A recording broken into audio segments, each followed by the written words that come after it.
শেরপুরে ব্যবসায়িক পাওনা টাকা নিয়ে সংঘর্ষ, খুরের আঘাতে 2 জন আহত। ঘটনাটি ঘটেছে বুধবার সকালে শহরের মাধবপুর মহল্লায়। স্থানীয় সূত্রে জানা গেছে, ব্যবসায়িক লেনদেনের টাকা নিয়ে বিরোধের জেরে সঞ্জয় সাহা বাবন, মেহের খান অপু এবং পিপুল সরকারের মধ্যে কথা কাটাকাটি থেকে শুরু হয় সংঘর্ষ। এরপর চায়ের দোকানের সামনে প্রকাশ্যে খুরের আঘাতে আহত হন বাবন এবং পিপুল সরকার।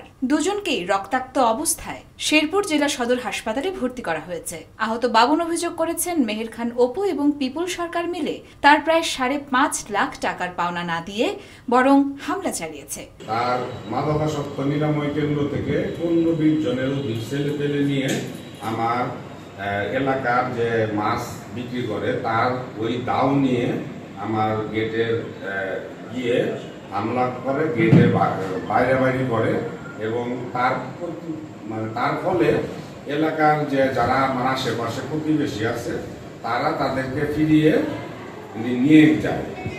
তারপরে আমি হাসপাতালে আসি, বড় ভাইরা বলে যে হাসপাতালে নিয়ে যেতে। হাসপাতালে নিয়ে আসে আমাকে।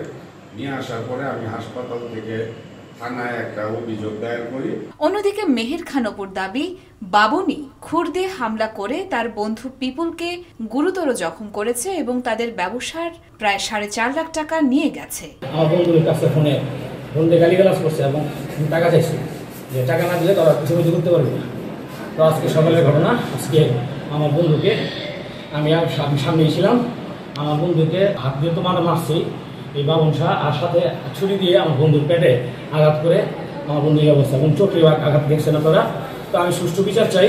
শেরপুর সদর থানার ওসি জুবাইদ আলম জানান, 2 পক্ষ থেকে আলাদা অভিযোগ পাওয়া গেছে। তদন্ত সাপেক্ষে আইনগত ব্যবস্থা নেওয়া হবে।